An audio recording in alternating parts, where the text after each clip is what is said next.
زبان بالکل واضح ہے، خود قرآن کا دعویٰ بھی ہے، اور اس کی سب سے بڑی مثال پہلے مخاطبین ہیں کہ جو اس زبان سے واقف ہیں، اگر ان کو کوئی تردد لاحق ہوتا تو ضرور ہم تک وہ نقل بھی ہو رہا ہوتا اس طریقے سے۔ یہ بتائیے گا کہ اگر یہ بالکل واضح ہے، سوال ذہن میں آتا ہے، تو پھر تفسیر کرتے ہوئے مختلف جو قرآن کی آیات ہیں ان کے الفاظ کے ترجمے میں اور اس کی تفہیم میں ہمارے مفسرین کا اختلاف کیسے ہو جاتا ہے؟ یعنی اگر ایک لفظ کا معنی بالکل واضح ہے تو وہ کیسے دو مختلف جہتوں کو ترجیح دے رہے ہوتے ہیں پھر؟ اس کی وجہ تو یہ ہوتی ہے کہ خارج کی بہت سی چیزیں آ جاتی ہیں۔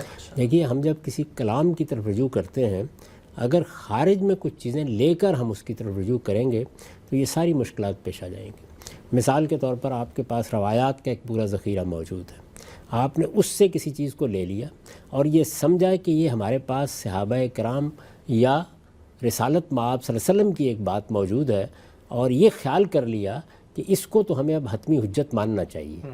تو اب آپ جب قرآن مجید کی طرف رجوع کریں گے تو اس میں ظاہرہ تعبیرات کے اختلافات ہو جائیں گے۔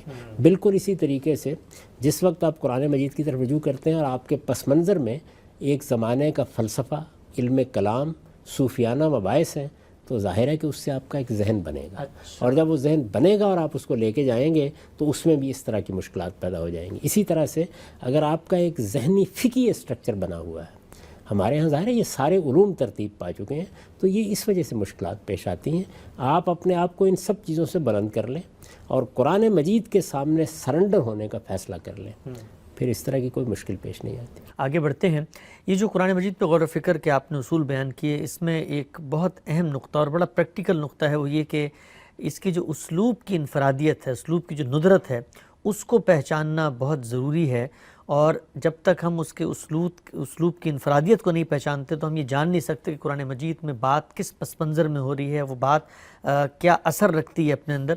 سوال میرا آپ سے یہ کہ قرآن مجید کا اسلوب ہے کیا؟ یعنی ہم اپنی روزمرہ زندگی میں جب ادب کا مطالعہ کرتے ہیں تو اس میں یا شاعری ہوتی ہے یا نثر ہوتا ہے، قرآن کیا ہے اپنے یونرا کے لحاظ سے؟ قرآن مجید کو آپ کسی سانچے میں نہیں ڈال سکتے۔ یہ جتنے پیراہن ہم نے اختیار کر رکھے ہوئے ہیں، بس یوں سمجھ لیجئے کہ وہ ان میں سے کسی میں بھی نہیں سماتا۔ آپ صرف اس کو اپریشیٹ کرنے کے لیے قریب کی کچھ مثالیں دے سکتے ہیں۔ تو اس وجہ سے میں نے بھی اپنی کتاب میں یہ بتانے کی کوشش کی ہے کہ اگر آپ اس لحاظ سے دیکھیں کہ نثر کی کیا خوبی ہوتی ہے، تو نثر میں یہ ہے کہ بات ایک خاص ترتیب سے سامنے آ جاتی ہے، اس میں مقدمات قائم کیے جا سکتے ہیں، اس میں آپ کو کوئی مشکل اس میں پیش نہیں آتی کہ آپ کسی قافیے کے اسیر ہو کے رہ گئے ہیں۔ آپ اپنی بات بیان کرنا چاہتے ہیں تو خواہ وہ کوئی علم کا موضوع ہے، خواہ فکر کا موضوع ہے، تاریخ کی کوئی چیز ہے، تو اس کو اس طریقے سے بیان کر سکتے ہیں کہ جس میں اگر الفاظ پر آپ کو قدرت ہے اور آپ بات کو بیان کرنے کا سلیقہ رکھتے ہیں تو کوئی زحمت پیش نہیں آئے گی۔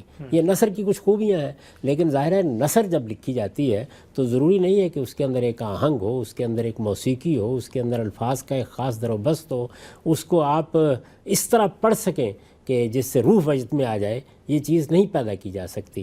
نظم میں ہم یہ سب چیزیں پیدا کر لیتے ہیں، لیکن کچھ دوسری مشکلات پیدا ہو جاتی ہیں۔ مقدمات کیسے قائم کیے جائیں گے، ربط کیسے وجود میں آئے گا، ایک بات کو ہم جب بیان کریں گے تو اس میں بہرحال کچھ چیزیں ہوں گی جن کو گرفت میں لیے بغیر آپ آگے نہیں بڑھ سکتے۔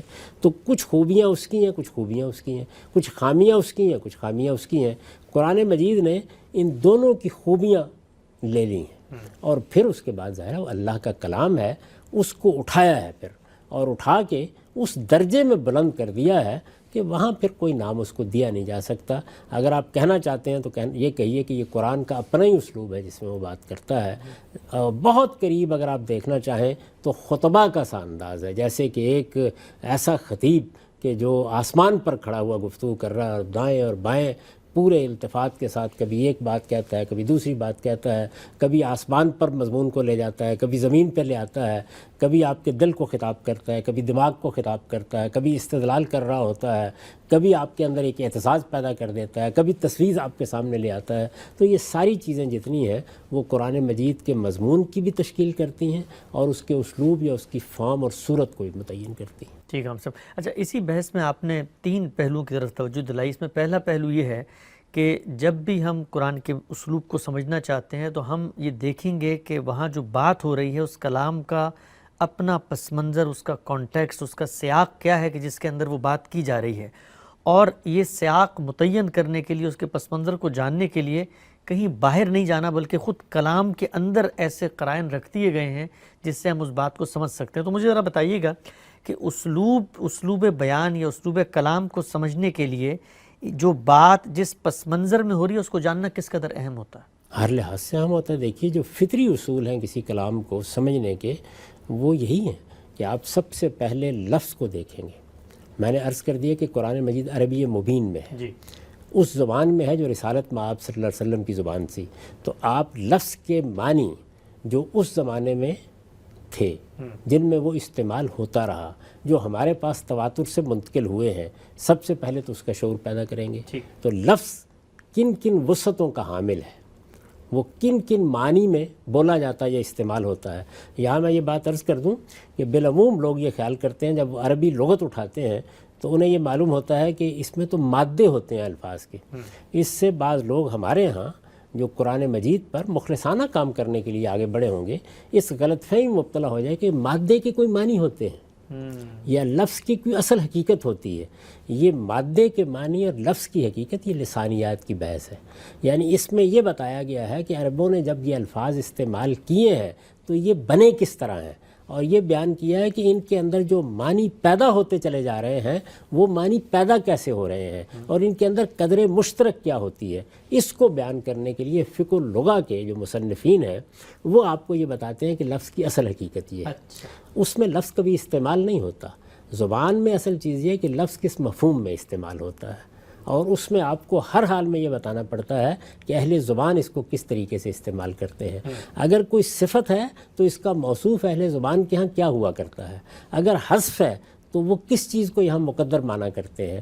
یہ تمام چیزیں آپ کو اس سے اسٹیبلش کرنا ہوتی ہیں. تو یہ آپ نے جان لیا.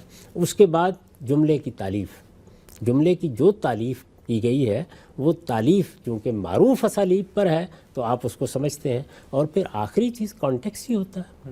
یعنی آپ اس کے سیاق سباق کو دیکھتے ہیں. سیاق سباق میں پھر وسعت بھی پیدا ہوتی ہے. یعنی ایک یہ کہ قریب کا سیاق و سباق کیا ہے.